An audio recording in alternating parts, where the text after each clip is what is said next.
안녕하십니까. 증시각도TV 시청자 여러분, 투자자 여러분 반갑습니다. 여러분이 기다리시는 코너고 기다리시는 분이죠. 네, 22년 경제 유튜브 최고의 히어로, 그리고 여전히 이분이 이코노미스트가 애널리스트인가 아니면 펀드 매니저였던가를 헷갈리게 만드시는 그분입니다. 86번가 정광호 대표님 나오셨습니다. 어서 오십시오. 네, 안녕하십니까. 네, 안녕하십니까. 아니, 저 옛날에 현장에 계셨을 때, 펀드 매니저 계셨을 때도 네. 이렇게 분석 열심히 하셨어요? 그때는 하던 게 달랐던 거 그렇죠. 같아요. 예, 뭔가 방향이 달랐던 게 있는 것 같습니다. 그래서 저 분석을 이렇게 열심히 하시진 않으셨을 것 같아요. 뭔가 그때는 저한테 이제 또 회사에서 주어진 롤이 또 다르게 돼 있으니까 네. 결이 완전히 이렇게 좀 다른 것 같습니다. 그렇죠. 기업 예. 분석 같은 거를 주로 하셨는데 네, 맞습니다. 요즘에는 네. 이렇게 표현하면 맞는지 모르겠는데 민간 이코노미스트가 되셨어요. 그래서 지금 큰일 났어요. 유튜브 때문에 몇 가지 직업이 휘청휘청하는데 제가 보기에는 기자 직업이 휘청하고요. 우리 정광호 대표님 같은 분 때문에 애널리스트 직업, 특별히 이코노미스트 직업이 휘청휘청합니다. 아우, 아닙니다. 좀 딴 얘기긴 한데요. 네. 뭐 이렇게 얘기를 해봤자 챗 GPT한테 저희 다 점령당해버리지 않을까. 네. 한 달 사이에 정말 많은 일이 있었습니다. 네. 그런데 이제 궁금한 건 이 금리 5% 네, 이제 왔잖아요. 네. 견딜까? 그러니까는 여기까지 오니까, 그러니까 문제들이 생기는 게 확실히 있다라는 것이고요. 그래서 그때 이제 연준에서 말한, 네. 그러니까 긴축의 한 3단계가 있다 해서 첫 번째는 인플레가 너무 높으니까는 그 침체가 오든 말든 따지지 말고 일단은 충분히 좀 어느 정도 제약적인 데까지는 막 75bp씩 계속 올려나가자, 크게. 그래 놓고 지금 이제 속도를 낮추고 최종 금리가 얼마일지 2단계에 들어간 거잖아요. 네, 그렇죠. 그러니까 그런 측면에서는 연준의 지금의 현실 파악이나 전략이라는 것이 아주 적절하지 않나라는 생각을 합니다. 네. 그러니까 여기서 만약에 막 크게 했다라고 50bp 하면은 했으면. 사실은 훨씬 더 큰 일이 벌어지지 않았을까라는 생각이 들고요. 그러고 나면 자연스럽게 그 다음 단계가 그러면 최종 금리를 찾아내고 그걸 얼마나 오랫동안 끌고 갈 것인가. 네. 그 3단계로 이제 넘어가는 거에 대한 고민을 많이 할 것 같아요. 그러면 자연스럽게 이제 그럼 인하는 언제 할 건데요? 이렇게로 이제 이어지는 것 같고요. 그랬을 때에 힌트를 많이 주는 시장이 한국이지 않냐라고 생각을 합니다. 그러니까는 한국을 포함해 가지고서요. 호주, 그 다음에 캐나다 이런 나라들이 거의 지금 비슷하게 정책이 가고 있습니다. 선제적으로 금리 동결이 먼저 이루어졌죠, 미국보다. 네, 맞습니다. 그러니까 그런 나라들이 이제 어떤 식으로 언제쯤 인하에 대해서 이야기를 하느냐. 사실 미국보다 체력이 약한 국가들이거든요. 그렇죠. 그러다 보니까는 먼저 이제 동결도 하게 된 것인데, 그러면은 이게 요 나라들에서 인하의 징조가 나타나게 되면은 오히려 그걸 보고 우리가 역으로 미국이 언제 정도의 인하를 하겠구나라는 거를 좀 힌트를 얻게 되지 않을까 생각을 해서, 오히려 한국에 계신 투자자분들이 한국의 사정을 막 보시다 보면 미국 정책을 약간 좀 과장을 보태면 미국 사람들보다 먼저 할 수도 있지 않을까, 그런 생각을 요즘에 합니다. 사실 따지고 보면 한국이라는 게 글로벌리 선행지수 지표의 대표적인 국가, 특별히 우리나라 자본시장은 더 그런 성향이 있으니까요. 네. 그런데 이제 SVB나 시그니처, SES 이런 은행들이 연준 정책에 귀납적으로 오히려 되먹임을 매기면서 얼만큼 영향을 줄 건가, 이게 굉장히 궁금한데 여기에 대한 개인적인 소견 듣고 싶습니다. 네, 그러니까는 뭐 엄청난 일이 벌어진 겁니다. 그렇죠. 그러니까 은행이 망한다는 거는 사실은 쉬운 일이 아니거든요. 다만 이제 우리가 궁금한 점은, 그래서 그게 시스템 리스크까지 갈 것이냐 말 것이냐를 봐야 되는 건데, 저는 시스템 리스크를 발현하기에는 이제 충분한 조건을 만족시키지 못하는 이벤트다라고 봅니다. 그러니까는 그렇게 보는 이유는요. 첫 번째로는 시스템 리스크로 가기 위해서는 좀 잘 모르는 일이 벌어져야 되거든요. 그러니까 모르는 일이라는 거는 뭐 가령 2008년도 같은 경우에 뭐 이거는 파생 상품을 그 부서에 있는 사람들도 담당자가 아니면 잘 몰랐었고, 뭐 리스크 관리 부서에서도 전혀 몰랐었고, 서로 모르고 있고, 그러다 보니까는 나중에 얼마나 그러면 너네를 도와줘야 되느냐라고 연준이나 재무부에서 와서 보았을 때에도 그거를 처음에는 그 금액이 이만큼 커질 줄은 그 당시에 초기에는 몰랐었거든요. 근데 지금의 경우에는 금액은 커요. 금액은 크지만은 뭐 이제 만기가 불일치가 돼가지고서 채권 쪽을 장기물에 많이 담아놓는데 미실현 손실이 금리가 올라가니까 급증을 하더라. 근데 이거는 사실은 이제는 계산이 아주 쉬운 영역이긴 하거든요. 그렇죠. 그러니까는 지금 보시면 정부에서 미국 정부에서 굉장히 기민하게 움직입니다. 그러니까 이걸 보면서 혹자는 굉장히 얼마나 일이 크게 벌어졌길래 저렇게 기민하게 움직일까 하시지만 제 생각엔 그게 아니라 너무 이건 빤히 보이거든요. 소위 말해 각이 나오는 일이다 보니까는 네. 그러면은 본인들의 룰북에 다 적혀 있는 거죠. 요럴 땐 요 정도 하면 되지 라는 게 정확히 나와서 바로바로 정책이 네. 나오고 있다라고 생각을 해요. 그러니까는 일단 좀 우리가 전통의 영역에 있는 상품이다. 그러다 보니까는 요거는 이제 잘 모르는 영역이 아니었다라는 게 첫째이고요. 그 다음으로 보게 되면은 과연 이걸 가지고서 레버리지를 얼마나 많이 냈느냐라고 했었을 때에 레버리지가 그렇게 크지 않다라는 겁니다. 그러니까는 또 돌아가서 2008년도를 보게 되면 그때 당시엔 잘 모르는 걸 하면서도 레버리지까지 많이 냈어요. 그러니까 그 레버리지라는 게 뭐 상세하게 상품 하나하나당의 레버리지가 아니라 전체적으로 이 금융사를 봤을 때 자기 자본 대비해가지고서 얼마나 자산을 많이 가지고 있느냐. 네. 이게 이제 아주 전통적 의미에서 기본적인 레버리지잖아요. 네.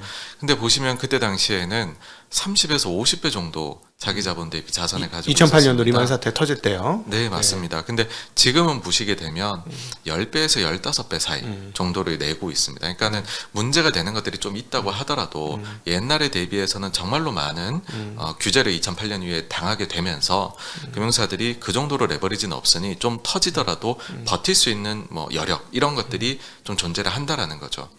그래서 요 두 점이 제가 볼 땐 제일 큰 차이인 것 같아요. 네. 뭔가가 시스템 리스크로 발현이 되기에는 지금 봐서는 어쨌든 좀 터지더라도 버틸 만한 체력이 옛날보단 높고 네. 그 다음에는 이게 보니까는 우리가 잘 아는 영역 내에서만이 지금은 벌어지고 있구나 네. 라는 부분이라는 거거든요. 네, 그래서 네. 저는 큰일이 벌어진 것은 맞지만은 시스템 리스크로는 보지 않는다. 전이 될 걸로는 그렇게 네. 봅니다.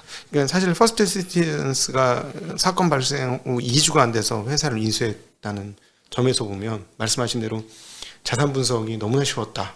네네. 네. 네, 그 이제 말씀해주신 대로 미국에서 이제 부도가 난 거는 파산된 데는 두 군데인데 네. 두 군데 다 이제 불과 2주 만에 네. 새로운 주인을 찾아간 거잖아요. 근데 새로운 주인이 찾아갈 때 보면은 사실 대출을 우리가 각각으로 해가지고서 이게 어느 정도로 괜찮은 대출이 나갔는지를 발견하기 참 어렵습니다. 네, 건건이요. 근데 그거를 두 회사 다 사간대들이 보면은 대충 한 20% 정도 할인을 할인을 해가지고서 받았죠. 가져갔거든요. 네.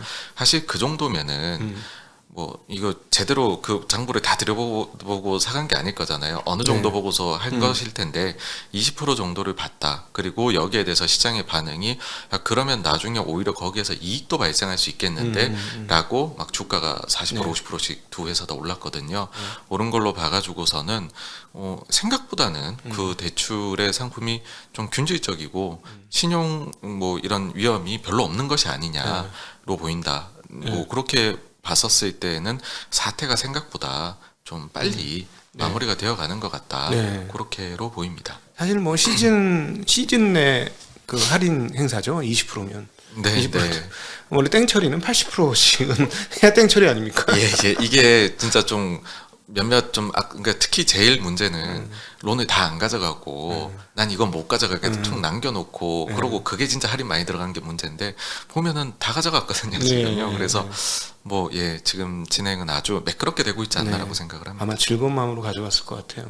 그랬을 수도 있을 것 같고요. 야 네. 이게 몇 년치 이익이냐 이러면서. 네. 그리고 또 가져간 두 군데가 네. 최근에 문제가 된 이런 이슈들하고는 또 좀 비껴 있습니다. 예를 들면은 뭐 뉴욕 커뮤니티 방콕 같은 경우에는 일단은 그 회사는요. 이제 뱅크런 문제가 됐었던 거 이유가 이제 예금이 줄어든 거잖아요. 네. 뭐 예를 들어 SVB 같은 경우에는 예금액이 이미 21년 대비 22년에도 줄었었거든요. 근데 여기는 오히려 늘었었어요. 네. 요거는 그 이제 퍼스트 시티즌스 같은 경우에도 마찬가지인데 예금이 늘었습니다. 작년도에. 그게 차이고 또 두 번째 차이는 이 그 만기 보유 금융자산 관련해서 미실현 손실이 자기 자본 대비 너무 많다가 문제였잖아요. SVB. 예. 그런데 지금 뭐 그 퍼스트 시티즌스 같은 경우에는 그게 한 10몇 %대밖에 안 됐고요. 네. 그 다음에 심지어 그 뉴욕 커뮤니티 bancorp은 만기 보유로 분류를 안 했습니다. 하나도. 네. 그러니까 여기는 그렇게 될 것 자체가 없는 곳이거든요.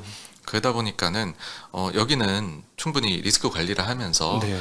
매니지먼트 잘했었고 그러다 보니 사고가 터졌을 때 이걸 또 좀 싸게 또 가져갈 수 있는 네. 여력이 있었다. 그래서 이게 뭐 사간대가 승자의 저주에 빠지거나 그런 위험도 사실 봐서는 예. 별로 보이지 않았습니다. 그렇죠. 네. 저는 사실 굉장히 궁금한 게 이 퍼스트 시티즌스나 뉴욕 커뮤니티 bancorp나 이런 은행 자료를 어디서 보신 거예요? 그냥 애드가 들어가가지고서 그냥 아니? 네 그 이제 미국의 다트 같은데 들어가서 이게 보면은 네. 네. 미국은 어쨌든 그 공실은 잘 해놓으니까요. 예. 네. 반대로 공실 너무 잘하다 보니 SVB는 이제 약점까지 다 드러나가지고서 그렇죠. 예. 하긴 한 건데 공시가 아주 잘 돼 있다 보니까 네, 그게 보기 편한 것 같습니다. 제가 그래서 요즘에 민간 이코노미스트라고 지금 우리 정광호 대표님 얘기하는 거예요. 이거 웬만한 주식 운용하는 사람이나 이런 사람들 이거까지 안 열어보거든요. 여기까지 들어가. 왜냐하면 내일은 아니니까. 그러니까 야 완전히 이제 직업이 펀드 매니저에서 이코노미스트로 바뀌신 것 같아. 네, 많이 느끼고 있습니다. 네. 야 그러면 옛날에 이코노미스트 하셨어도 정말 잘했겠다. 아닙니다. 네, 네. 근데 하나 그래서 궁금한 네네. 점은 우리 민간 이코노미스트인 우리 정광호 대표님께 궁금한 거는 이번에 저기 SVB의 자산을 보면 말씀하신 대로 미스매칭은 확실히 났어요. 네, 네. 큰 실수긴 하죠. 네. 근데 이게 과거 2008년 우리가 경험했던 은행 무너질 때나 투자은행들 무너질 때 보면 대단히 부도덕했지 않습니까? 네, 그 네. 과정들이. 근데 그런 거는 거의 사실은 이걸 부도덕하다라고 얘기하는 조금 좀 너무 좀 강한 것 같고 굉장히 실수를 크게 했고 기본을 못 지켰다라고 볼 수 있는데 채권 매니저는 말도 안 되는 일이라고 표현을 하더라고요. 그쵸, 네, 네, 맞습니다. 예. 근데 우리 주식 매니저였던 입장에서는 어떻게 보십니까? 이거? 아니 근데 그 SVB 같은 경우는 사실 이 정도면 본인들이 평가를 했었을 때에 그 이자율 위험에 상당히 노출되어 있다라는 걸 알았을 텐데 예. 그러면 다른 회사들은 사실 이마만큼 미스매치가 심하지도 않고요. 네. 그 다음에 또 하나는 이러면은 파생 상품을 또 많이 또 안전망을 걸어 놓습니다. 네네. 그러니까 뭐 금리가 올라갈 때에 그거를 해지할 수 있는 파생 상품 계약을 많이 맺어두는데 여기는 이자율 관련해서 파생 상품이 제로더라고요. 그래서 네네네. 저는 이제 그 점에서 이해관계 브리치가 발생한 게 아닌가 싶어요. 그러니까 뭐냐하면 그러니까는 이 뭐 최고 경영진들 입장에서는 이렇게 해가지고 금리가 떨어질 수도 있는 거 아니야? 만약 우리가 이렇게 해서 정말로 망하는 사태까지 안 가고 여기서 뭐 한마디로 이제 홈런만 노리고서 배팅을 이제 그 방망이를 세게 휘두르는 거죠. 내가 맞을 수도 있는 거 아니냐. 망하지만 않는다면. 근데 망하게 되었을 때 나의 경우에는 지금까지 인센티브나 이런 것들은 다 이미 보너스 많이 받아갔고 물론 내가 가진 지분은 제로가 되겠지만은 그렇다고 초과해서 벌금을 물 일까지만 아니다라고 하면 그러면은 베팅을 하는 게 맞는 거 아니냐라는 불일치가 있었던 게 아닌가라는 생각은 해요. 이해관계상에. 아무래도 뭔가 베팅을 했다. 예. 왜냐하면 그렇지 않고서는 금융사가 우리 고객들도 너무나 소중하고 우리가 정말 안전하게 해야지라고 했다라고 하면 이렇게까지 이자율 위험에 노출을 시키면서 우리는 오직 여기서 금리가 떨어져야지만 돼. 떨어질 때 대신 보상은 누구보다 커라는 식으로는 운영을 안 했을 것 같아요. 근데 지금 들리는 말로는 좀 믿을 수가 없네. 10년물 국채금리 매입 금리가 네. 매우 낮았다라고 얘기하더라고요. 그 평균적으로 했을 때 1.1%대 후반 이런 거 같던 뭐 이제 뭐 다트 같은 거 까보셨으면 그게 보셨을 텐데. 네. 거기서 평균적으로 그게 이제 보유하고 있는 게 금리 레벨이 이제 1.7 몇인가 뭐 1% 후반대였던 걸로. 1%대 후반. 예. 제가 지금 정확히 기억은 안 나는데요. 10년물을 1%대 후반에 잡았다. 그러니까 이거 자체가 지금 금리를 생각을 하면 저 같으면은 작년에 올라가고 있을 때 이미 야 우리 큰일 났어라고 하면서 손절을 쳤어야지. 막 그쵸. 네, 여러 가지 조치를 취했어야죠. 근데 아니랬던 거죠 아주. 아니면은 아니야 내려올 거야. 내려오면 우린 누구보다 큰 보상을 얻을 수 있어. 개인 투자자처럼 라는 마치. 네. 그러면서 중간에 뭐 본인 그러니까 지금 이제 5월 초에 네. 뭐 이거와 관련해 가지고서 연준에서 자체 조사 결과가 나오거든요. 네. 그때가 되면은 아마도 훨씬 더 많은 아마 좀 내부자들이 어떤 식으로 여기에 대해서 누군가도 반기를 들었겠죠. 아, 이렇게 경영하면 안 됩니다. 했을 테고 아니야 이렇게 해도 돼라고 하면서 소위 말해 이제 진실 게임이 네. 확 이제 펼쳐지면 드러나게 될 텐데요. 어쨌든 지금 봐서는 뭔가 좀 너무 과감하게 했다. 예. 이게 그래서 저도 그 처음에는 이거 뭐 채권 들고 죽었네. 이건 좀 말이 안 되지 않아? 했는데 금리를 듣고 나서 저는 사실 처음에 들었던 거는 0.8 얘기를 하더라고요. 그래서 네네. 미친 거지. 그게 말이 돼? 라고 했는데 지금 말씀하시는 분이 한 1.8쯤 되나 봐요. 그러면 그것도 그 당시에는 그럴 수 있었을 것 같아요. 1.8이 됐을 때는. 근데 그 이후에 분위기는 분명히 위로 작년도 6월달 이후로는 완전히 위로 네네네. 솟았으니까 그때는 분명히 문제가 심각했었는데요. 근데 이게 핀테크 성향을 가진 업체라서 그런가 하는 생각이 좀 듭니다. 사실 이게 저희가 이렇게까지 이제 왜 그랬지라는 거를 뚜렷이 모르잖아요. 네, 그러니까는 본인의 이해관계가 뭔가 있지 않았을까 최고 경영진에게는 라는 생각이 들고요. 어쨌든 이제 뭐 그런 거는 뭐 청문회도 하고 막 조사를 네. 하면 밝혀지지 않을까. 네. 네, 지금은 사실은 그냥 추정만 네. 네, 뭔가 그냥 본인들 입장에서 이렇게 되면 엄청난 과실이 있을 만한 배팅을 했다. 네. 반대로 이게 실패했었을 때 본인들에게 매겨질 그 벌이라는 거는 이제 그냥 지분만 다 날리고 끝이잖아요. 기존에 받아갔던 돈을 우리가 회수는 하는 게 그렇죠. 아니니까 그렇게 혹시 생각한 건 아닐까? 그런 일단은 부도덕함이 끼어 생각입니다. 만약에 그랬다면 정말 네. 부도덕함이 끼어 있는 거네요, 그렇죠? 네, 네. 근데 그 한국의 핀테크 업체도 채권 보유가 많습니다. 대출하고 네, 네. 요즘에 이제 그런 얘기가 나오는데 네. 근데 이제 우리나라 같은 경우에는 일단은 모든 면에서 미국보다는 다 한 절반 정도라고 볼 수 있을 것 같아요. 우리는 규제도 금리도 많고 보수적이고. 예, 그리고 금리도 많이 못 올렸었고 네. 우리는 실제로 이제 시중 금리도 그만큼 안 올라갔고 네. 또 어찌 보면은 거기는 업력도 오래되고 뭔가가 사고를 칠 만한 기간이 되게 길었는데 우리는 핀테크나 이런 거 역사 상당히 짧다 보니까 예.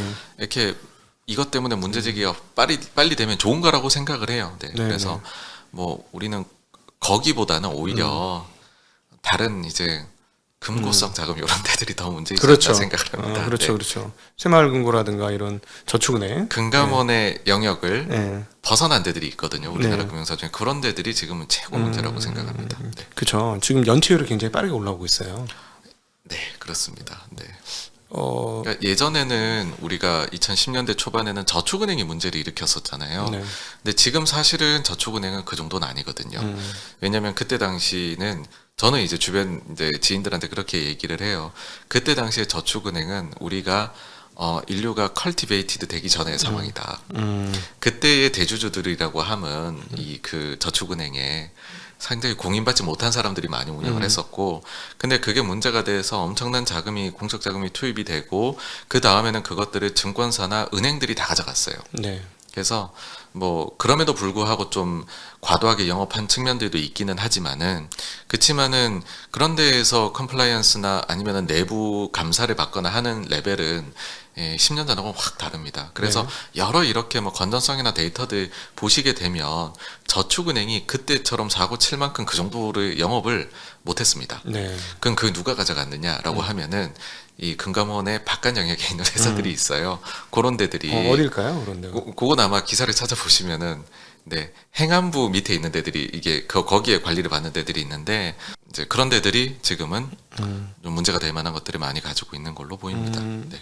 그래서 근데 이제 그러면은 저희가 이거를 실제로 그럼 우리 대출이 어떻게 될 것 같아라든지요, 아니면 내가 이것과 좀 연관이 있는 내가 뭐 사업을 하는데 라든지 이렇게 생각을 하시면은 이거는 계속해서 우리가 좀 앞으로 몇 년간은 지저분하게 문제가 될 거예요. 네. 근데 이제 그게 아니라 주식을 하는 입장에서 그래서 요것 때문에 우리 증시가 뭔가 시스템 리스크로 가가지고 증시가 뭐 이것 때문에 폭락이 확 나온다든지 할 이슈냐라고 하면 반대로요. 우리가 10년 전에 저축은행 사태 때 증시가 과연 폭락을 했느냐 해보면은 우리는 좀 냉정하게 말씀드려서 우리 내부 문제 가지고서 영향을 별로 안 받는 국가입니다. 네. 왜냐하면 증시 자체가 거의 수출주 중심으로 그렇죠. 구성이 돼 있다 보니 미국이 오히려 뭔가 거기서 툭 떨어져 버리면 우리가 문제가 되지. 네. 내부적으로 우리가 뭐 정부가 돈 좀 써가지고서 물론 거기에 도덕적 해이는 어마어마하게 있었을 거고 네. 그러면은 법적 처벌 막 하고 그런 뭐 지리멸렬한 과정 거치는 게 증시에 크게 영향을 못 줍니다. 그러니까 한국의 1, 2, 3, 4 펀치인 뭐 삼성전자, 뭐 LG 에너지솔루션 화학, 그다음에 SK 하이닉스 현대차, SK 이런 그룹도 여기다 돈 맡길 일은 없죠. 네, 맞습니다. 그리고 네, 네. 또 여기가 무너진다고 해서 이 회사들의 영업에 뭔가 영향을 데미지를 입힌다?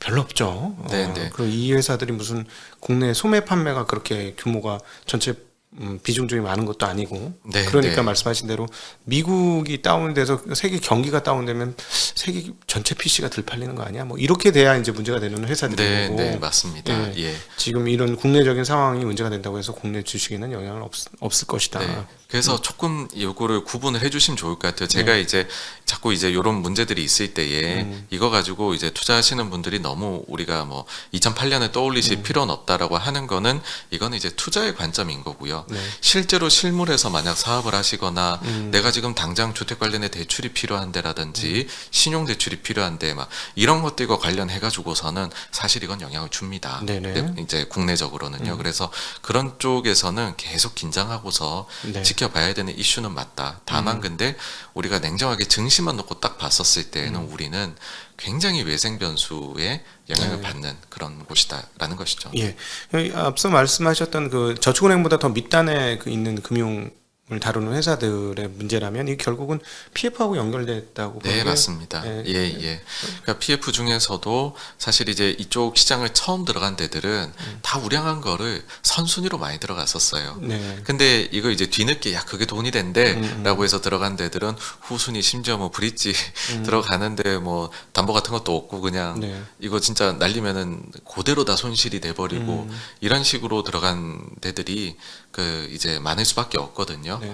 그래서 혹시나 이제 보실 때 금융사 보실 때 저는 항상 빈티지를 보시라고 얘기를 드려요. 이게 네. 팁인데 뭔가 새로운 금융 상품이 나왔을 때 아주 초기에 들어간 사람들은 손실을 잘 안 봅니다. 네. 그때는 새로운 시장 딱 열렸을 때 가장 우량한 거에 싹 다 가져가거든요. 네네. 근데 그게 막 몇 년이 지나가지고서 뒤늦게 들어간 사람이 거기에서 금액이 있다. 그러면 똑같은 금액이라도 뒤늦게 들어간 부분에 영역이 큰 사람들은 이거는 이제 비우량한 사람들 것까지 다 가져간 거거든요. 네네. 그런 게 보통 사고가 터지더라고요. 예. 네네. 예, 예. 이제 미국 다시 거시로 좀 넘어가서 미국의 금리가 이제 거의 터미널 수준에 다다른 거 아닌가 하는 생각이 들고 저는 네네. 감히 저희 방송에서는 터미널에 왔습니다. 이제 네네. 오히려 이번 뱅크런 사태를 보니까 내년쯤이나 있을 거라고 생각했던 금리 인하가 좀 당겨져서 올해 안에 있을 수도 있겠습니다라고 저는 말을 바꿨거든요. 우리 정 대표님 어떻게 보고 계실까요? 뭐 결국은 이제 또 약간 금융 안정이 조금 이제 불안정이 조금 안정으로 넘어간다라고 하면 근데 여전히 이슈는 있죠. 네. 이게 몇 달은 계속 갈 겁니다. 그렇죠. 처리 과정이요. 네. 그러면은 또 그 전에 우리가 봤었던 인플레, 그 다음에 이제 또 경기 침체에 대한 거, 네. 요거까지 이제 복합적으로 봐야 될 것 같아요. 그렇죠. 그래서 네. 결국에는 이게 또 돌고 돌아서 가장 기본은 어쨌든 인플레에 대한 예상이 들어가야 될 것 같고요. 인플레가 좀 예상보다도 더 빠르게 안정화가 된다라고 하면 사실 연준 입장에서 금리를 더 올려야 될 이유는 없습니다. 네. 그런 점에다가 추가적으로는 금리를 내리더라도 네. 심지어는요, 이것이 우리가 되게 매파적으로 내리는 거예요라고도 말을 할 수도 있습니다. 이건 무슨 말이냐 하면은 충분히 제약적인 금리라는 것은 무엇이냐라는 거거든요. 네. 그러니까는 지금 보시게 되면 연준의 그 이제 점도표가 찍혀 있는 게 네.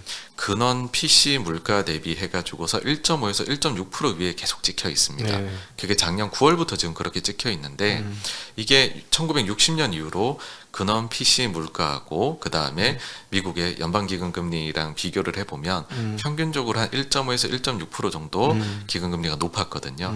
그러니까 그 정도면 충분히 제약적인 레벨이다라는 거예요. 네네. 그런 얘기를 여러 차례 했는데 그러면 만약 예를 들어서 근원 PC 물가가 뭐 3%가 된다. 네. 그러면 4.5에서 4.6. 그럼 금리가 인하가 돼야 되는 거거든요. 그렇죠. 근데 2.5다라고 하면 더 내려가야 되고. 그렇죠. 근데 그러면은 연준에서는 2.5에 맞춰서 우리가 뭐 가령 4에서 4.25로 금리를 좀 내렸습니다라고 하면은 그러면서 얘기를 하겠죠.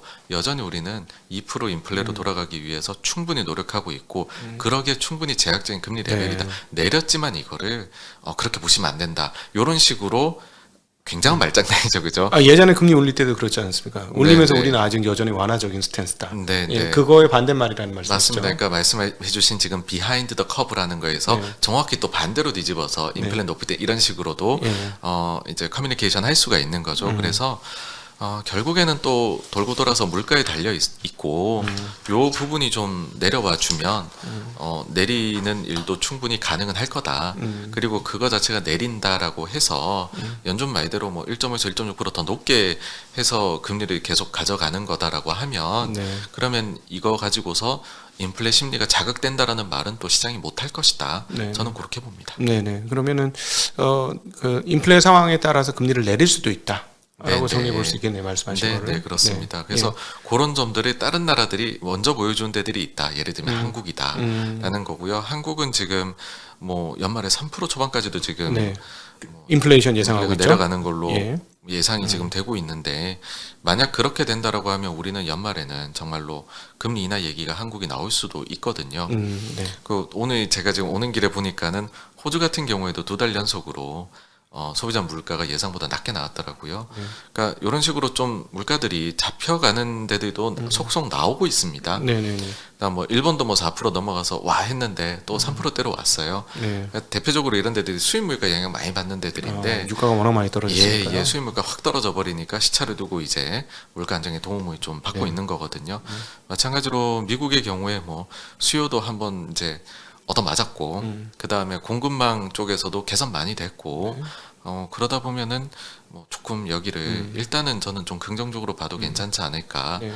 거기다 뭐 집값이 선행돼 있던데 꺾여가지고서 주거비 쪽도 좀 이제는 네. 아직까지는 기여를 못했지만 네네네. 혹시나 주거비 쪽도 인플레 안정에 기여를 해주기 시작을 하면 그러면은 연준이 펼칠 수 있는 정책의 폭이 상당히 넓어질 것 네. 같다라고 봅니다. 20대 도시 케이스실러 주택가격 지수는 전월비는 약간 이제 드디어 네네. 마이너스가 이제 나오는 것 같더라고요. 네네네. 그래서 이제 전년 동기 대비로요 상승폭이 2%대밖에 되질 않습니다. 네네. 네.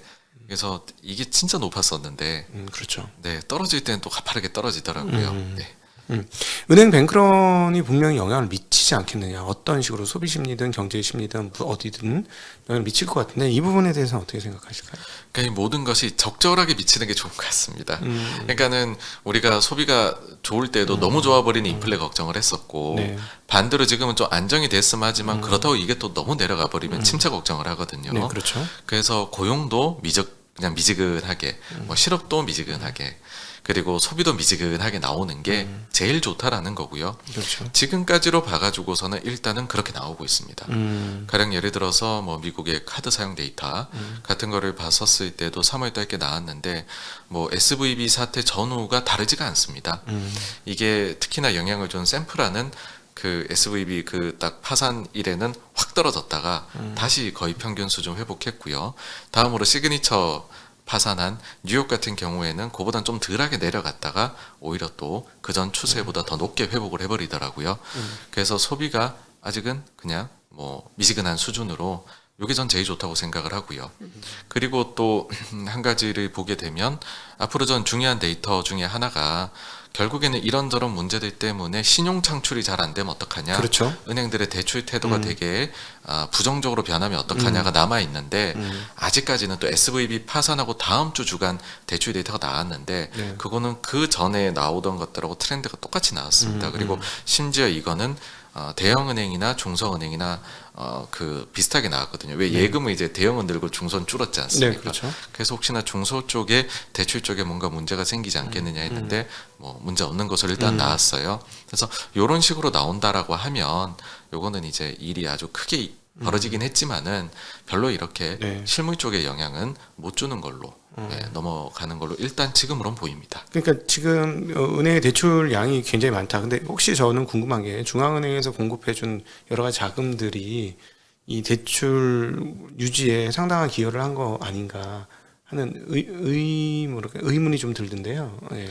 네, 근데 그 실제로 그 자금들이 나간 은행들의 경우에는 이미 대부분 이제 영업 정지가 돼 있기 때문에 네. 사실 그게 직접적인 영향은 못 줬을 것이고요. 네. 그걸로 인해서 은행 뱅크런 사태가 좀 안정화가 되어 간다라고 분위기가 조성이 돼서 나머지 은행들은 그럼 우리는 평소대로 영업하면 되겠네요. 네. 라는 안도감은 줬을 거다라고 보고요. 실질적으로 자금이 나간 부분들은 보시게 되면은 그 자금 중에서 상당수는 이미 파산해 있는 쪽에다가 이제 그 예금보험공사가 빌려간 금액이 제일 크고요. 그 다음에는 지금 뭐 망하느니 마느니 계속 맨날 말 나오는 퍼스트 리퍼블릭 네. 정도가 돈을 거의 가져가고 나머지들이 가져간 금액은 미미한 걸로 나옵니다. 그래서 신용 창출이 더 해냈다라고 보기는 저는 어려운 것 같습니다. 네. 그래서 그런 측면에서 보면 하나 계속 걸리는 게 모든 그 재화 가격이 떨어지고 있고 아직 서비스는 떨어지지 않는데 사실 미국 시장이 지금 엄청나게 빠졌다고 해도 한 3년 전에 비하면 주식시장도 굉장히 많이 올라와 있고 모든 자산 가격이 굉장히 많이 올라와 있지 않습니까? 고점에 잡으신 분들이야 소비 심리가 완벽하게 꺾였겠지만 그대로 가지고 계셨던 분들은 여전히 주머니가 넉넉하고 또 대출 경향성도 그렇게 줄지 않았다면 이런 금리 역전의 상황에서도 대출이 빠그러지지 않는다면 여전히 소비 심리나 이런 것들은 직장을 잃지 않는 한 유지될 것 같거든요. 이 부분에서 인플레이션 약화가 계속해서 방해받지 않을까.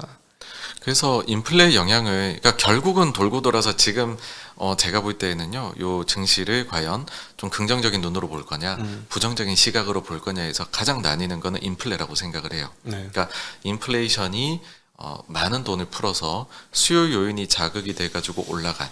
그래서 이게 잡히기가 쉽지 않을 거다라고 보신다 그러면 사실 시선이 부정적으로 갈 수밖에 없고요. 근데 여기에 특수 요인들이 많았다. 가령 예를 들어서 코로나, 제로 코로나를 해서 중국에서 아주 이 공급망 교란을 만들어냈다. 네. 플러스로 수혜주도 운하도 한번 막혔었고 저쪽에 유럽에서는 전쟁까지 나가지고서 유가를 갑자기 70을 120불 이상으로도 네. 보냈던 일이 있었다라는 우리가 공급망 요인까지 공급 요인도 인플레에 영향을 줬다라는 걸 고려할 것이냐의 차이가 일단 클 것 같고요. 네. 또 하나는 보통 우리가 얘기할 때 인플레가 좀 낮은 수준에서 왔다 갔다 할 때에는 심리가 영향을 안 받는데 한 5% 넘어가게 되면 인플레에 대해서 더 높은 인플레가 올 거야라는 심리적인 압박감 때문에 그게 인플레를 오히려 더 계속해서 올려버리는 심리적인 영향도 있거든요. 빨리 물건 사다 챙겨야 돼. 예를 들어서. 그래서 그런 부분 때문에 우리가 심리적인 기대 인플레에 따른 영향도 컸다라는 것까지도 과연 반영을 할 거냐. 그러니까 저는 이제 좀 빠르게 내려올 겁니다 말씀드릴 때 공급이랑 심리 영향도 고려를 하는 거고요. 네. 소비 이제 수요 영향을 훨씬 더 많이 거기에 웨이트를 두신다라고 하면은 사실은 잘 안 내려올 거야. 그렇게 보시는 차이가 저는 제일 크다라고 봅니다. 네, 네. 네. 그리고 이제 은행들 중에는 아직 말씀하셨습니다만은 문제가 터질 수 있는 은행들이 잠재되어 있다. 이렇게 보는 게 맞겠죠. 분명히 뭐 추가적으로 또 곡소리가 나가지고서 네. 정부에 자금 요청하고 막 이런 데들이 분명히 또 나올 겁니다. 그렇겠죠. 네, 네. 그러니까는 왜 예전에도 저축 대부조합 사태가 터졌을 때 그 중에서 거의 한 4분의 1이 망했습니다. 네. 그러니까 그런 식으로 한번 이게 또 좀 약한 고리를 건드리고 나면 이게 여진이 계속 조금씩 나타납니다. 그거는 분명히 뭐 있지 않을까라고 생각을 합니다. 여기에 대해서 닐 카스카리가 이번 뱅크런 사태로 인해서 그 인플레이션에 영향을 미칠 것이다. 이렇게까지 실제로 얘기를 했어요. 연방위원이 그렇게 얘기하니까 우리는 그렇게 얘기할 수 있는데 연방위원이 저렇게까지 얘기하네. 금리를 인하하는 효과. 네네. 라는 톤으로 얘기했습니다. 제가 볼 때는 그래도 우리가 딱 봐야 될 거는 파월이지 않느냐라 생각을 하고요. 그 FOMC 회의 날에 Q&A를 할 때에 양다리를 다 걸쳤어요. 어떤 얘기냐 하면은 이런 금융 불안정 문제가 실제로 경기에 영향을 많이 줄 수도 있다. 근데 그게 아니고 일시적인 걸로 넘어갈 수도 있다. 근데 그 영향을 아직은 모른다. I don't know라고 얘기를 하더라고요. 그래서 그게 제일 저는 솔직한 반응이라고 일단 생각을 해요. 네. 지나봐야 한다라고 보는 거고 그랬을 때에 만약에 영향이 좀 더 심대하게 실무 쪽에 들어갈 것 같으면 그러면은 당연히 그거는 인플레에 영향을 줄 것이고 본인들의 금리 정책, 통화 정책에도 영향을 받을 것이다라는 거고요. 만약 그렇지 않다라고 하면은 본인들은 뭐 인플레, 고용, 기존에 이제 아주 전통적인 두 가지 목표를 향해 가지고서 또 그러면 그 기준으로 가면 되고 네. 라는 식으로 우리는 두 쪽 다 신경을 쓰고 있어. 이렇게로 저는 커뮤니케이션 한 게 좋았던 게 아닌가라고 봅니다. 그래서 예. 자, 그러면은 이제 그 은행들 얘기는 했고 지금 미국 시장에서 제일 변동성이 큰 게 의외로 채권 시장입니다. 하루에 20bp씩 움직여요, 계속. 네. 그러니까 채권 시장의 변동성이 지금 뭐 주식보다 커져 있기 때문에 그런 건데 채권이 오히려 금리를 빠르게 인플레를 잡기 위해 올려 나갈 때보다도 최종 금리가 얼마냐 이거를 찾아 나가는 과정에서 제 생각에는 뭐 수급 요인도 있는 것 같고요. 네. 그 다음에는 정확하게 그걸 맞추기 위한 배팅도 들어가 있는 것 같아요. 그래서 보시면은요 돌고 돌아서 연준이 얘기했던 일단 한 5% 정도 거기에서 위아래로 지금 그러니까 결국은 그거를 기준으로 해가지고 위로 팍 치솟았다 밑으로 팍 내려갔다 하는데 뭐 그걸로 해서 플러스 마이너스로 한 100에서 150bp 왔다 갔다 하는 게 아닌가라고 생각을 합니다. 그래서 변동성은 무지하게 큰데 또 돌고 돌아보면은 10년물 기준으로 보면 3.5를 가지고서 뭐 위로 한 50, 네, 뭐 밑으로 조금 더 해가지고서 최종금리 찾아 나가는 과정이 이만큼 부산스럽다. 저는 그냥 그렇게 보고요. 그러다 보니 주식에서는 채권의 변동만큼에 대해 가지고서 크게 반응을 안 하는 것 같아요. 네. 주식 쪽에서는 아니, 그래봤자 이게 결국에는 거기서 너가 왔다 갔다 데일리로만 큰 것 같은데 굳이 거기에다 반응을 해야 되나? 네. 라는 게 오히려 들어가 있는 게 아닌가 싶습니다. 저는 그래서 요즘에 채권 시장 흔들리는 걸 보면서 야, 이게 도대체 이게 배보다 배꼽이 벽구나. 이거 투기 세력들이 도대체 규모가 얼마나 되길래 이렇게 위아래로 하루에 이렇게 큰 폭으로 움직여? 이런 생각이 많이 들면서 동시에 이게 금융시장 이게 큰 문제가 아닌가. 그러니까 배보다 배꼽이 더 크고 실물보다 파생이 훨씬 큰 게 우리 주식시장도 그 일선에서 떠나신 이후로 얼마나 많은 ETF가 생겼습니까? 너무 많거든요. 그래서 이게 그야말로 옛날엔 선물 시장만 외도독이었으면 시장 자체가 외도독이 되는 그런 파생 규모가 너무 큰 거 아닌가 하는 생각도 들어요. 네, 그것도 분명히 영향을 주고 있는 것 같아요. 뭔가 우리가 이제 기준점이 만약에 확 변한다라고 하면 그 영향이 실제로 상당히 크게 나타날 것 같습니다. 근데 뭐 제가 말씀드린 거는 사실 이제 그래가지고서 최종금리 지금 찾아 나가는 게 거의 지금은 비슷한 수준에 와 있거든요. 여기서 기준점 변화라는 건 금리를 또다시 더 터미널에 온 게 아니고 더 추가로 올린다거나 이런 기준을 더 높인다거나 하는 낮춘다거나 그런 말씀이시죠? 네. 그러니까 주식시장 입장에서는 긴축을 처음 시작할 때 그러니까 제로에서요. 그럴 때 야, 이게 2%까지 올려서 멈출 거냐, 4%까지 올려야 멈추냐, 6%까지 올려야 멈추냐. 이때는 갑론을박이 진짜 범위 넓었거든요. 근데 지금은 5%다, 5.25다, 4.75다. 그러니까 굉장히 이제 아주 좁아져 있다라고 생각해요. 네, 그러면은 요거는 오히려 좀 위험은 상대적으로 감소한 게 아닌가라고 봅니다. 네네. 자, 그러면 이제 그 한국 시장으로 좀 넘어와서 한번 얘기를 좀 나누었으면 좋겠습니다. 네, 이코노미스트에서 저기 애널리스트로 전환을 해서 질문을 좀 드리도록 하겠습니다. 한국 시장 요즘에 오른 주식은 진짜 미친 듯이 오르고요. 그나마 굉장히 다행이라고 생각하는 거는 미래가 있는 업종들이 기업들이 그렇게 움직여서 참 다행이라고 생각을 하는데 굉장한 쏠림들이 나타나고 있어요. 그런데 시장은 박스입니다. 이런 현상이 앞으로도 계속될 거라고 보시는지요? 근데 항상 시장은 왔다 갔다 하는 것 같아요. 그래서 저희가 예상하기는 어렵고 다만 그러다 보니까는 본인 기준을 가지고 그냥 있으면 결국에는 저는 좀 뭐 수익이 나지 않을까라고 생각합니다. 이게 어떤 거냐 하면 진짜로 장이 안 좋을 때는요. 네. 이렇게 테마로 뭐 아니면은 주도주 뭐 존재하질 않거든요. 근데 비록 내가 그걸 보유하고 있지 않다라고 하더라도 뭔가가 생겨나고 눈부신 수익이 나는 곳이 있다라는 것 자체는 일단 투자 심리는 좀 살아난다라는 것이고 뭐 그 계기가 무엇이 될지는 모르겠지만은 내가 안전마진이 있는 가격에서 주식을 사놓고 있다라고 하면 기회를 충분히 줄 가능성이 훨씬 높아졌다라는 걸 뜻한다고 생각을 해요. 그래서 이제 그 부분에 있어 가지고서는 일단은 투자 심리는 좀 뭐 이제 작년 진짜 10월이나 이럴 때 비해 가지고서는 그때 뭐 호재가 나와도 아무것도 안 될 테니까 그때 비해 가지고서 엄청 좋아졌다라고 보고요. 뭐 그래서 뭐가 잘 될 거냐, 뭐 이젠 지금은 어떤 걸 해야 된다 그런 거는 전혀 모르고요. 제가 말씀드릴 수 있는 영역이 아니고요. 뭐 근데 어쨌든 여기에서 한 가지 이제 제가 좀 관심 있게 보고 있고 요렇게는 좀 넘어가지 않을까 싶은 거는 우리가 이제 미국 기업들 특히 보시면은 재고 조정이 좀 많이 되고 있어요. 그렇죠. 거기에다가 이익 추정치에 대한 변화 같은 것들을 보게 되면 네. 계속해서 내려가다가 작년 여름부터 지금은 횡보 구간에 들어갔습니다. 일반적인 경우로 보게 되면 이렇게 횡보를 하다가 그 다음부터는 미래 추정치들이 살짝씩 올라가기 시작을 하거든요. 그렇죠. 그렇게 된다라고 하면은 우리가 소위 말해 이제 실적 장세를 기대해 봄직하고 그랬을 때에는 지금처럼 막 나쁜 게 좋은 건가?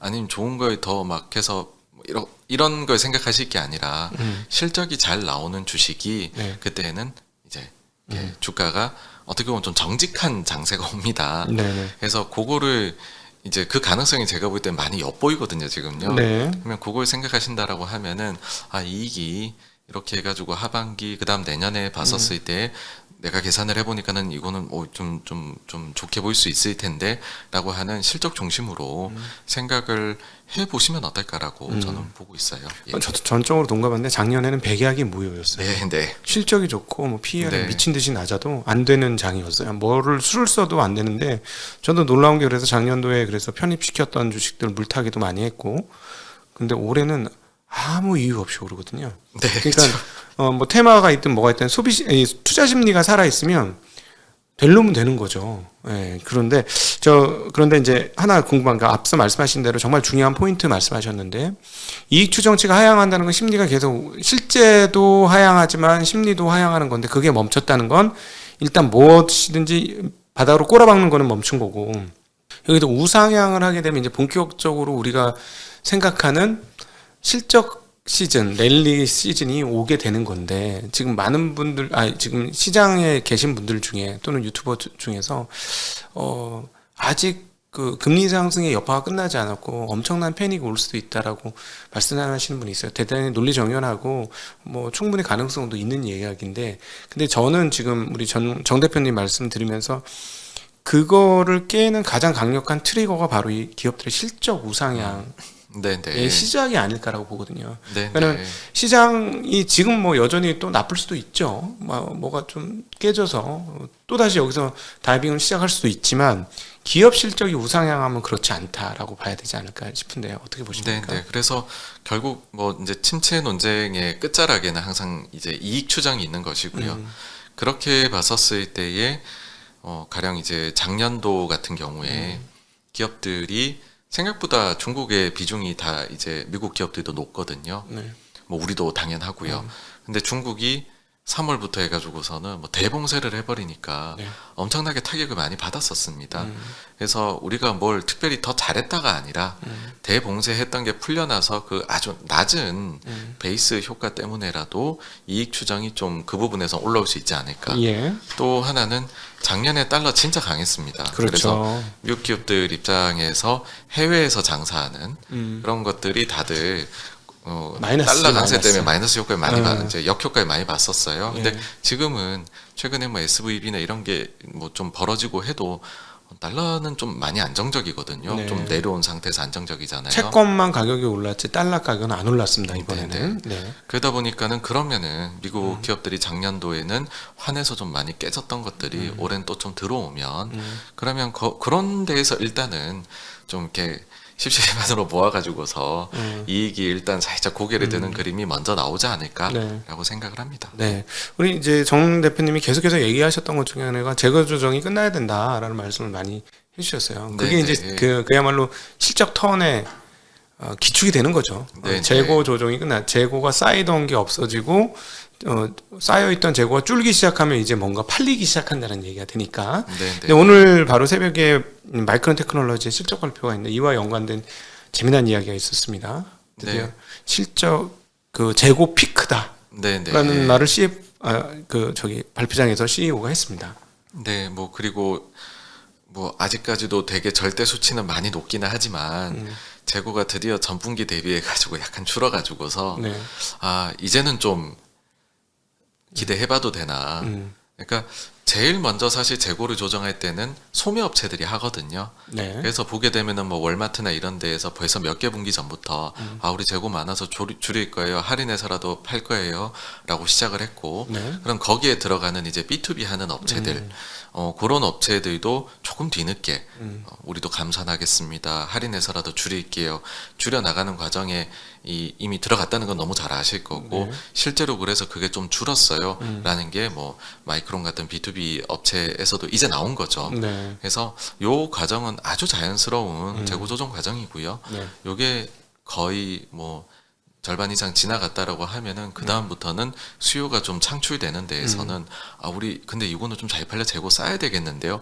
하면은 주문이 갑자기 오더가 좀 더 나오게 되고, 네. 그럼 그건 제값 받고 팔게 되면 그러면 이제 이익 사이클이 진짜로 건전하게 돌아가죠. 네. 그래서 그런 기초 공사는 다 다져놓은 것 같다, 그렇게 네. 봅니다. 네. 그러니까 마이크론 테크놀로지의 말이 사실이고 그게 실제로 구현이 된다면 한국의 하이닉스와 삼성전자 주주들은 드디어 여명이 밝기 시작한다. 터널의 끝이 오고 있다. 이렇게 얘기해도 될까요? 네, 근데 너무 길었었어가지고요. 네. 네. 네, 고생이 많았죠. 네. 그래서 마이크론 말이 맞다면 조건값을 달았습니다. 맞다면 드디어 여명의 빛이 비춰지기 시작한다.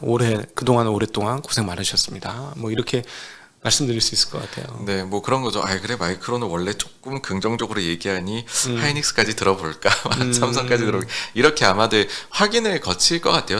확인 네. 작업이 있을 거라고 생각을 합니다. 그럼에도 네. 불구하고 이번 실적은 무지하게 나빴습니다. 마이크론도 어마무시한 적자가 났고요. 아마 네. 하이닉스도 어마무시한 적자가 날 거고요. 깜짝 놀라는 적자가 나는데 주가가 안 떨어지는 것을 보시게 된다면 재고가 조정이 거의 끝났구나 이렇게 생각하셔도 되지 않을까 싶은데요. 어떻습니까? 지금 GPT를 쓰시고 계시다니 네. GPT 관련 AI 서버 늘어날 걸로 보이세요? 실제로 써보시는 입장에서? 근데 뭐 이거 자체가 리소스를 굉장히 많이 잡아먹는다라고 그러니까. 하니까요. 기존 검색에 대비해서요. 요거를 뭐 대중적으로 활용을 하기 시작을 하면은 뭐 더 늘려야 되지 않을까라고 생각을 합니다. 지금도 실은 뭐 일단은 이거 감당이 안 되니까 유료로 비용 늘어나니까 바꿨죠. 벌써 바꿨어요? 예. 그다음에 유료 쓰고 계세요 지금? 예. 얼마나 합니까? 20불 한 달에 20불? 예. 하실 수 있는데, 근데 또 그렇다고 뭐 무제한으로 쓰지도 못해요. 뭐 그런 상황인데 뭐 이걸 가지고서 딴 데들도 뭐 예를 들어서 뭐 어떤 데 우리는 챗봇을 이제부터는 챗GPT로 쓸 거예요. 막 이런 데들이 네. 실제로 사업 구현하는 데들이 많이 나타나게 되면 그럼 활용이 더 늘 거지 않습니까? 그렇죠. 그러면은 결국에는 투자가 일어날 수밖에 없지 않을까라는 생각은 들어요. 왜냐하면 써봤을 때 정말로 흥미로운 게 많은 것 같거든요. 네네. TSMC의 가이던스는 나쁘진 않습니다. 이제 근데 워낙 지금까지 이제 겪으면서 하도 다운턴이 왔으니까 말이 맞는지 보자. 네. 뭐 이런 심리가 보수적인 심리가 생겨날 수밖에 없다고 생각을 합니다. 그래서 은근하게 턴을 할 가능성이 있다. 예전같이 장이 좋았을 때 바로바로 튀었는데 이런 뉴스만 나왔어도 튀었을 텐데 지금 안 튀는 거 봐서는 심리가 워낙 죽어있기 때문에 그렇다. 야외 서버가 이게 진짜 여러 군데서 쓰기 시작하면 어마무시한 서버 증설이 있을 수밖에. 저는 이거 딱 보자마자 전기세 어떻게 할 건데 라는 생각이 제일 많이 들더라고요. 이 비용이 연산 횟수가 파라미터가 수천억 개면 그 연산을 시키려면 도대체 아무리 GPU가 병렬 연산을 한다고 그래도 도대체 몇 개를 까는데 이미 얘기 나오는 게 이번 신형이 H100이죠? H100 만대? 뭐 이런 서버당? 뭐 이런 얘기가 나오더라고요. 뭐 그래서 실제로 이제 뭐 요거 관련해 가지고서 그러니까 저희도 이제 다 여기저기에서의 정보를 가지고서 모자이크처럼 이렇게 맞춰서 얘기를 하는 건데, 제일 시선이 달라지려면 어딘가 한 군데에서 우리는 특화해가지고서 최적화시켜서 요번에 새로 신규로 투자를 하는데 거기 얼마가 들어간다. 딱 이게 나와버리면 이제 모두가 계산이 가능해져 그렇죠. 버리잖아요. 그렇게 되어버리면은 그게 아마 제일 강력하지 않을까라는 네. 생각이 들고 지금은 사실은 이 정도이지 않을까라는 추측이 일단은 그렇죠. 네 그런 아직까지는 단계인 것 같습니다. 네, 지금 굉장히 중요한 말씀을 해주셨는데요.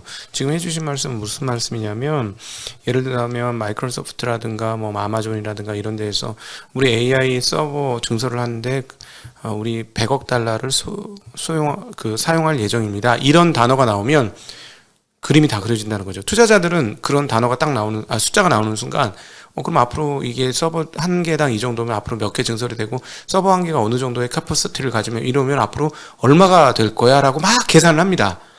굉장히 중요한 말씀 해주신 거예요. 그러니까 확실히 펀드 매니저 어프로치라서 어프로치가 너무 정확하시거든요. 예. 그래서 숫자에 대한 환산 계산, 그러니까 숫자의 평가와 이것들을 이 펀드 매니저들이나 이렇게 투자자들은 시키는데 그 얘기를 하신 거예요. 아마 이게 무슨 얘기일까 잘 모르실 수도 있을 것 같아요. 조금 더 구체적으로 제가 우리 시청자분들을 위해서 풀어서 말씀드리게 된 것입니다. 네, 저희는 실전 투자자들 굉장히 많아요. 아, 네네네. 네, 그러다 보니.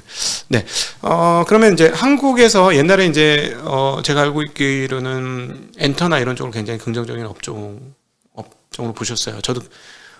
저는 개인적으로 진입을 못했고 곁다리로만 진입을 했어요.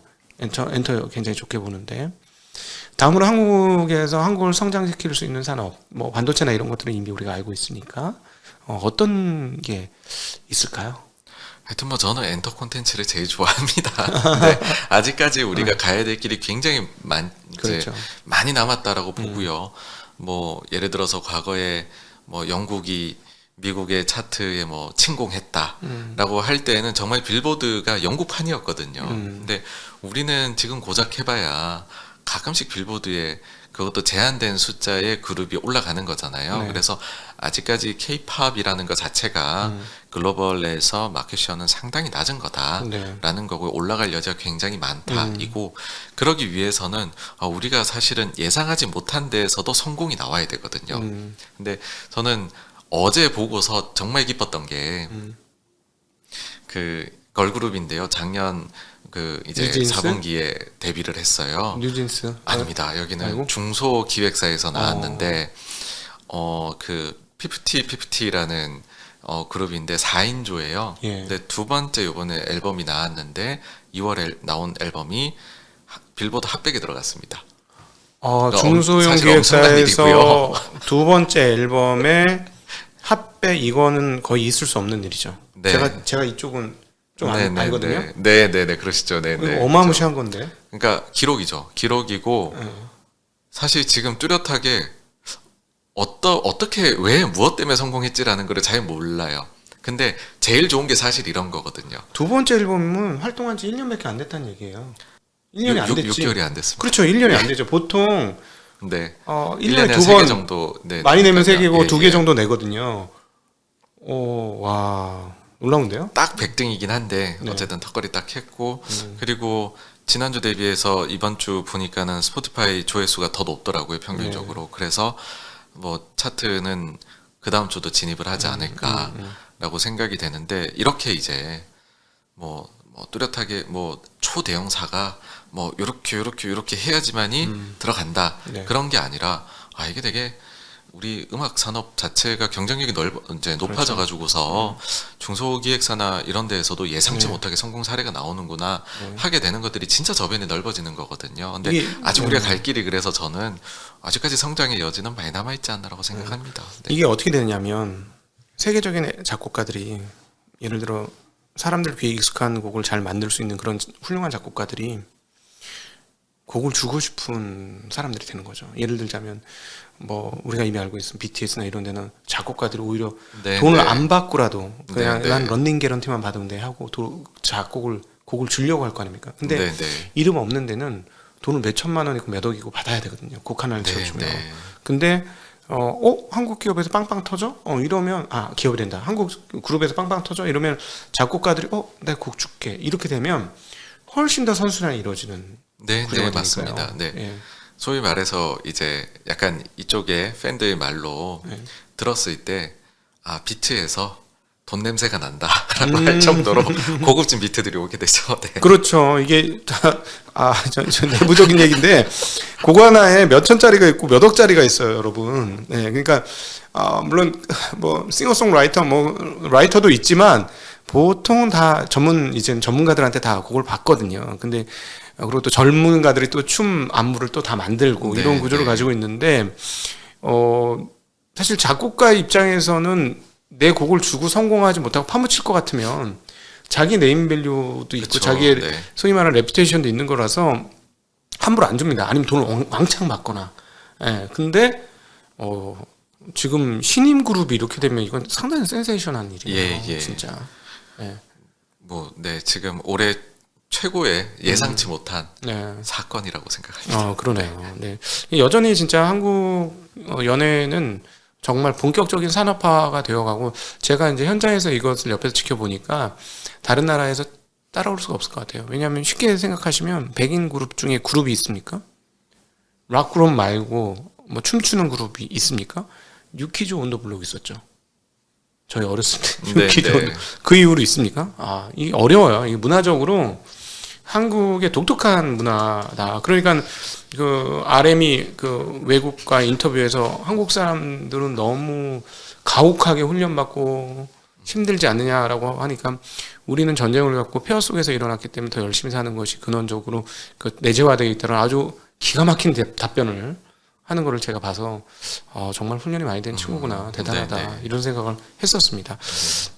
K 헬스나 K 뷰티 뭐 그쪽도 좋을 것 같습니다. 네, 네. 그러니까 저도 예전에 이제 제가 되게 존경하는 선배님께서 말씀해주신 게 그 제일 우수한 소위 말해 인력들이 어디로 그렇죠. 가는지를 보아라라고 했을 때 의료 쪽으로 엄청 갔고 네. 그리고 그 중에서 좀 사후 수완이 있는 또 그쪽으로 재능이 있으신 분들은 이제 나와서 그거를 이제 접목을 해가지고서 네. 하신 거잖아요. 특히 그렇죠. 거기에다가 또 우리나라 그 K 컬처랑 엮여가지고서 네.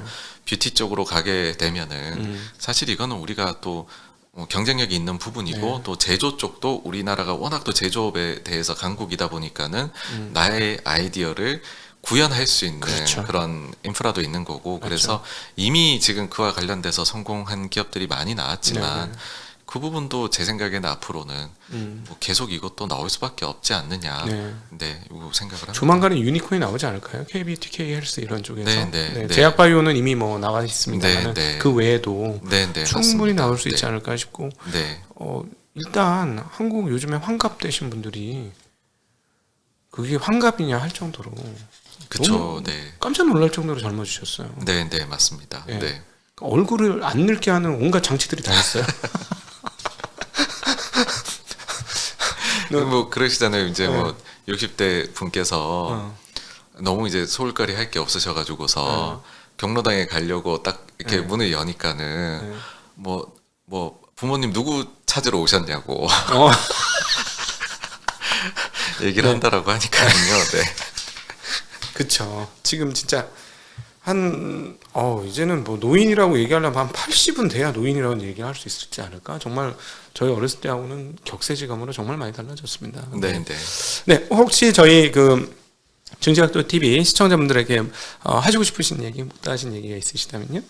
네, 이 환절기라서 저도 요즘에 이제 목 관리로 굉장히 지금 곤욕을 치르고 있는데 네. 감기랑 요거 꼭 좀 관리를 잘 하시면 환절기 건강 관리 그거밖에 저는 말씀드릴 게 없을 것 같습니다. 오늘 아주 유익하고 뜨거웠던 시간이었습니다. 역시 뭐 지금 민간 최강의 이코노미스트이자 최강의 애널리스트. 이분이 너무 잘 되면 업계가 죽는데 이거 어떻게 하면 좋나 막 이런 걱정이 되는 86번가의 정광호 대표님 모시고 아주 멋진 즐거운 이야기 들어보았습니다. 긴 시간 함께 해주셔서 정말 너무 감사드리고요. 네.